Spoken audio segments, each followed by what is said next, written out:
Hello అండి, అందరూ ఎలా ఉన్నారు? బాగున్నారా? Welcome to Devi's family dairy. Please channel subscribe చేసి చూడండి. Thank you so much. ఈరోజు నేను పన్నీరు జీడిపప్పు ములక్కాడ కర్రీ చేస్తున్నానండి. నా స్టైల్లో చాలా సింపుల్గా, ఇంకా చాలా చాలా టేస్టీగా అనమాట. సో దీనికోసం మనకు కావాల్సిన ఆనియన్స్, పన్నీరు, జీడిపప్పు, టొమాటోలు, ములక్కాడ ముక్కలు, స్పైసెస్ అన్నీ రెడీ చేసి పెట్టుకున్నాను. జీడిపప్పులు ఏంటంటే ఒక అరగంట ముందు నానబెట్టి పెట్టుకున్నానండి. కర్రీ కోసం ఫస్ట్ మనం ఆనియన్స్, టొమాటోస్ మంచిగా వాష్ చేసుకొని పెద్ద పెద్ద పీసెస్ కింద కట్ చేసి పెట్టుకుంటున్నాం. ఇక్కడ చూపిస్తున్నాను కదండి, ఆ సైజులో చేసుకుంటే సరిపోతుంది. అయితే మనం ప్యూరీ చేసుకోవడం కోసం అనమాట పెద్దగా కట్ చేసి పక్కన పెట్టేసుకోవాలి. అండ్ నెక్స్ట్ పన్నీర్ కూడా మనకు కావాల్సిన సైజులో, అంటే నేను పిల్లలు తింటున్నారు కాబట్టి చిన్న చిన్న పీసెస్ కింద కట్ చేసుకున్నాను. మీకు మీ రిక్వైర్మెంట్ని బట్టి కట్ చేసి పెట్టుకోండి. అండ్ నేను వెజిటేబుల్స్ స్టోర్ చేసుకొని షార్ట్లో చెప్పాను. పన్నీర్ కనుక ఎక్స్ట్రాగా మిగిలితే ఒక గ్లాస్ జార్లో పన్నీర్ వేసుకొని అది మునిగేంత వరకు వాటర్ వేసుకొని స్టోర్ చేసుకోవాలి రిఫ్రిజిరేటర్లో పెట్టుకొని. అలా అయితే మనకు ఒక 10 days వరకు పన్నీర్ పాడవకుండా ఉంటుందండి. కాకపోతే ఒక 2 daysకు ఒకసారి మనం వాటర్ని అయితే చేంజ్ చేసుకోవాలన్నమాట. సో కర్రీకి వచ్చేసరికి స్టవ్ మీద బాండీ పెట్టుకొని ఆయిల్ వేసుకొని అందులో ఆయిల్ హీట్ అయిన తర్వాత పన్నీర్ పీసెస్ వేసుకొని జస్ట్ లైట్గా బ్రౌన్ కలర్ వచ్చే వరకు ఫ్రై చేసుకోవాలి.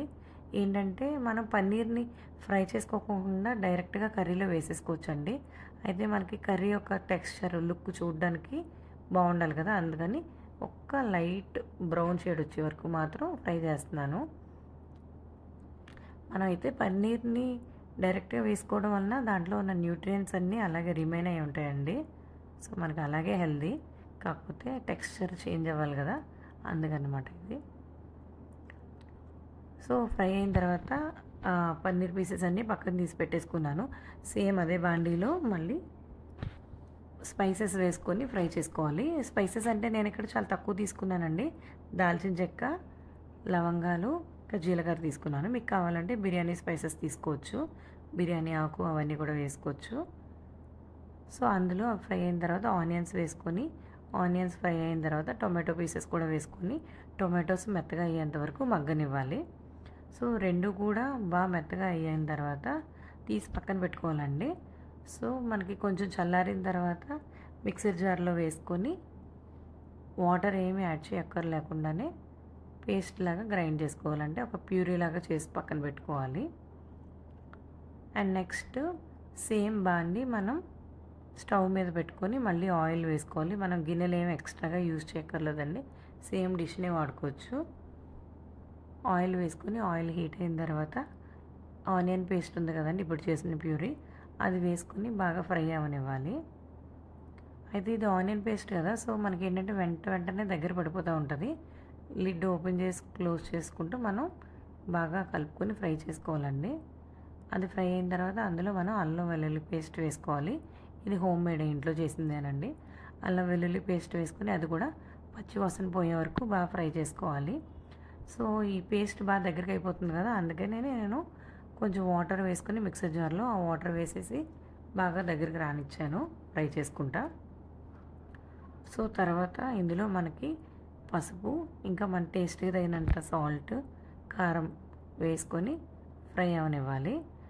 మనం లిడ్ క్లోజ్ చేసి ఫ్రై అవనిస్తే ఏంటంటే ఈ కారంకి దీనికి ఉన్న పచ్చివాసన ఏదైతే ఉందో అది పోయి మంచిగా ఫ్రై అవుతుంది అనమాట ఆయిల్లో. సో బాగా ఫ్రై అయిన తర్వాత మనం ఆల్రెడీ సోక్ చేసి పెట్టుకున్న జీడిపప్పులు ఉన్నాయి కదా, అవి వేసేసుకోవాలి. అవి బాగా కలుపుకున్న తర్వాత ములక్కాడ ముక్కలు కూడా వేసుకొని బాగా కలుపుకొని అలాగే లిడ్ క్లోజ్ చేసి పెట్టుకోవాలండి. సో అలా చేయడం వల్ల మనకి ఏంటంటే జీడిపప్పులు బాగా కుక్ అవుతాయి. ఆల్రెడీ మనం సోక్ చేసి పెట్టుకున్నాం కాబట్టి ఇంకా ములక్కాడ ముక్కలు కూడా బాగా కుక్ అవుతాయి, అంటే బాగా మగ్గుతాయి అన్నమాట, మెత్తగా ఉడుకుతాయి. తర్వాత మన కన్సిస్టెన్సీకి కావాల్సినంత వాటర్ వేసుకోవాలి. మేమేంటంటే ఈ కర్రీ చేసుకున్న రోజు ఆఫ్టర్నూన్ లంచ్లోకి, ఈవినింగ్ రోటీస్ కూడా చేసుకున్నాం అనుకోండి, రెండిటికి కూడా కర్రీ బాగుంటుంది కదా. సో అందుకని కొంచెం ఎక్కువ క్వాంటిటీలోనే కుక్ చేసుకుంటాము. సో ములక్కాడలు అవి దగ్గరికి అయిన తర్వాత వాటర్ వేసుకొని లిడ్ క్లోజ్ చేసి పెట్టుకుంటే కొంచెం దగ్గరికి వస్తుంది కన్సిస్టెన్సీ. మరీ గట్టి పడకుండా కొంచెం లిక్విడ్ ఫామ్లో ఉండగానే మనం ఈ పన్నీర్ ముక్కలు వేసేసుకొని బాగా కలిపేసుకొని లిడ్ క్లోజ్ చేసి పెట్టుకోవాలి. సో ఓపెన్ చేసేటప్పటికి మనకి ములక్కాళ్ళు, పన్నీర్ ముక్కలు, జీడిపప్పులు ఉడికి బాగుంటుంది చూడడానికి. ఆ టైంలో మనం గరం మసాలా వేసుకోవాలన్నమాట. మసాలా పౌడర్ వేసుకుంటే మనకి ఆ స్మెల్ చాలా బాగుంటుందండి. యాక్చువల్గా మసాలా వేయక ముందు నుంచి కర్రీ స్టార్ట్ చేసినప్పుడు, అంటే ఆనియన్స్ అవి మనం ఫ్రై చేసుకుంటున్నప్పటి నుంచి కూడా మంచి అరోమా వస్తుంది ఈ పన్నీర్ కర్రీ చేసుకుంటున్నప్పుడు. సో మసాలా వేసుకున్న తర్వాత బాగా దగ్గరికి అవుతుంది కదా. సో ఆయిల్ మంచిగా తేలాలన్నమాట పైకి. ఆ టైంలో మనం కొత్తిమీర కూడా వేసుకుంటే కర్రీ బాగుంటుంది. అయితే ఈ కర్రీ మనం రైస్లోకి, బిర్యానీలోకి, ఇంకా రోటీస్లోకి, పూరీలోకి కూడా చాలా బాగుంటుందండి. సో కర్రీ చూసారు కదా, ఇలా ఆయిల్ పైకి తేలి బాగా దగ్గరికి వచ్చేస్తుంది. పన్నీర్ మనకి చాలా మంచిదండి, మంచి ప్రోటీన్ అనమాట. సో కర్రీ చూడండి ఎంత యమ్మీగా ఉందో, చాలా టేస్టీగా ఉందండి. నేను ఆల్రెడీ డైట్లో ఉన్నాను కాబట్టి రోటీలోకి కర్రీ చేసుకున్నాను. నచ్చితే లైక్ చేయండి, సబ్స్క్రైబ్